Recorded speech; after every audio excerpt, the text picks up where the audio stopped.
Halo,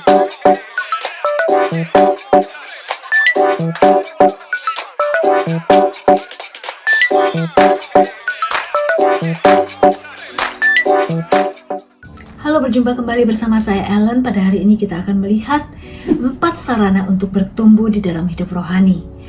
Saudara-saudariku, pernahkah kita merasa bahwa hidup rohani kita biasa-biasa saja, suam-suam, bahkan mungkin mengalami kemandekan? Dalam hidup rohani, apabila kita tidak maju, berarti kita sedang mundur. Kita ada di tengah dunia, di tengah situasi yang kadang-kadang dan seringkali tidak sedang mendukung pertumbuhan rohani kita. Oleh sebab itu kita harus terus, ibaratnya perahu yang berada di sungai, jika dia tidak mendayung sungainya maka akan mengikuti arus.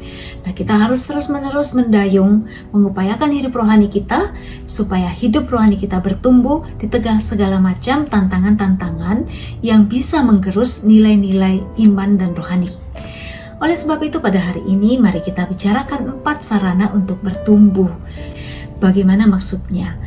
Kalau kita mau bertumbuh dan berbuah di dalam hidup rohani, maka kita harus terus-menerus melekat pada pokok iman kita, yaitu Yesus. Di dalam Yohanes 15 dikatakan, apabila engkau tidak melekat, maka kita tidak berbuah. Nah, 4 sarana untuk bertumbuh ini adalah 4 hal yang bisa membuat kita terus-menerus melekat kepada Yesus, pokok dan kekuatan hidup kita. Ibaratnya kehidupan kita yang berputar setiap hari itu mendapatkan kekuatan dari Yesus. Nah, untuk kita bisa nyambung dengan Yesus, maka kita butuh jari-jari roda, yaitu 4 sarana pokok pertumbuhan hidup rohani. Yang pertama, doa. Doa adalah relasi.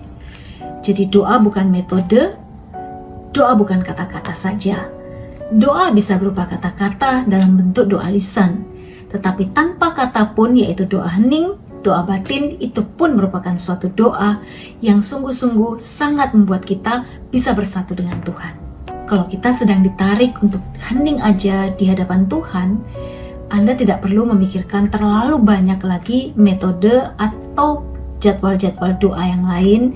Misalnya kita belum melakukan novenanya, rosario kita, atau segala macam devosi. Apakah devosi itu nggak penting? Tentu saja penting, sejauh itu membawa kita masuk dan bersatu dengan Tuhan, masuk dalam hadiratnya.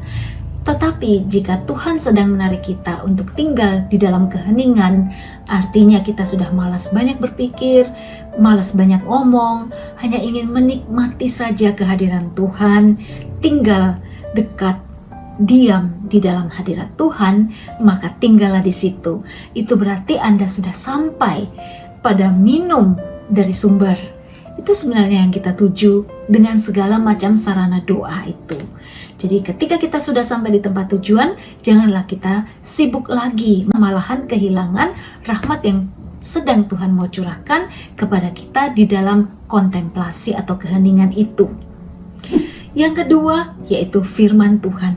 Firman Tuhan inilah yang mengajar kita segala sesuatu yang kita butuhkan untuk hidup baik sebagai pengikut Kristus, tahan menghadapi segala macam tantangan dan kesulitan di tengah dunia ini. Firman Tuhan inilah yang menjadi pelita bagi langkah kita untuk berjalan terus sesuai kehendak-Nya. Kapan kita membaca sabda Tuhan bisa disatukan di dalam doa pribadi kita. Kalau kita habis misa, ekaristi, kita dapat menambah 30 menit sampai 1 jam atau mungkin nambah 15 menit setelah misa dengan mengulangi bacaan Mazmur, kemudian juga Injil, agar kita lebih meresap-resapkan lagi sabda Tuhan itu. Kalau misa mungkin kita hanya membaca 1 kali dan itu cepat, mungkin kita belum sampai pada mengerti apa yang Tuhan ingin sampaikan kepada kita. Nah, setelah misa kita bisa kembali membaca sabda Tuhan itu. Setelah itu kita merenungkan, kita membiarkan Tuhan menyatakan kehendak-Nya buat kita lewat sabda Tuhan hari itu. Dan kalau mungkin sabda itu kadang-kadang mungkin terlalu berat buat kita bisa juga menyampaikan kepada Tuhan segala macam hambatan kelemahan kita kepada Tuhan, bercakap-cakap. Itu adalah tahap kalau dalam Lectio Divina, tahap pembacaan Lectio, meditasio kita merenungkan. kemudian dalam orasio kita bercakap-cakap dengan Tuhan, dan setelah itu tinggallah dalam keheningan di dalam langkah keempat, yaitu kontemplasi, membiarkan Allah sendiri yang berbicara kepada kita dan mengukirkan firman-Nya di dalam hati kita. Bacaan bisa mengikuti bacaan kalender liturgi hari itu, atau mungkin kita bisa membaca dari awal sampai akhir kitab suci. Kalau kita membaca mungkin 1-2 perikop, mungkin dalam 3 tahun kita bisa menyelesaikannya. Atau kita bisa membaca juga mengambil satu kitab, yaitu mungkin Matius, kita selesaikan dari awal sampai akhir, bisa juga demikian.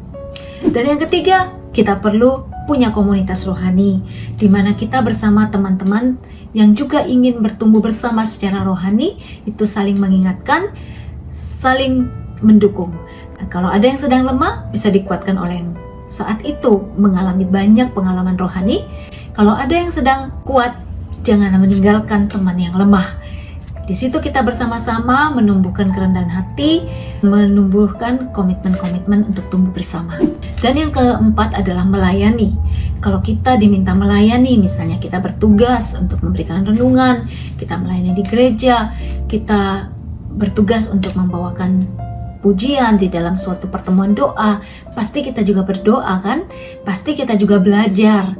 Dengan berdoa, belajar membaca sabda Tuhan, di situ kita juga semakin dekat dengan Tuhan. Banyak dari antara kita yang menganggap kita tidak mampu melayani karena itu terlalu berat. Bukan tugas saya, mana bisa saya mengajar, mana bisa saya membawakan renungan. Karena kita memang tidak bisa, tetapi Roh Kudus memampukan kita, memberikan kita hikmat yang kita butuhkan untuk kita bisa mengajar, memberikan renungan, melayani, dan membawa lebih banyak orang mengalami kasih Tuhan di dalam hidup mereka. Dengan demikian, kita sungguh-sungguh juga berkembang. Dengan kita melayani, kita juga sedang bertumbuh di dalam iman. Melaksanakan 4 sarana ini, yaitu doa, sabda Tuhan, berkomunitas secara berkala, dan juga melayani sesuai dengan talenta dan karisma kita, sebagaimana diminta oleh pihak gereja atau kelompok kita. Disitulah kita dapat bertumbuh. Yang penting kita melakukannya secara teratur. Jam doa perlu kita tetapkan secara teratur, tidak berubah-ubah dulu, supaya kita mempunyai pola doa. Dan menumbuhkan kebiasaan ini membutuhkan waktu, mungkin 1 tahun, 2 tahun. Kita disiplin dalam doa. Setelah itu kita akan melihat bahwa kita bisa secara teratur berdoa 30 menit 1 jam sehari. Demikian juga baca sabda Tuhan atau berlexio divina di dalam doa pribadi kita, serta kita secara teratur memilih satu kelompok komunitas di mana kita bisa bertumbuh secara rohani dan melayani bersama-sama di dalam komunitas tersebut, di dalam lingkungan kita di paroki, untuk bersama-sama bertumbuh. Dengan melaksanakan 4 sarana ini, kita dapat semakin bersemangat di dalam hidup rohani kita dan terus bertumbuh, juga berbuah, dan hasilnya bisa dinikmati oleh orang lain. Kita pun menumbuhkan sesama kita. Selamat melayani, tetap setia.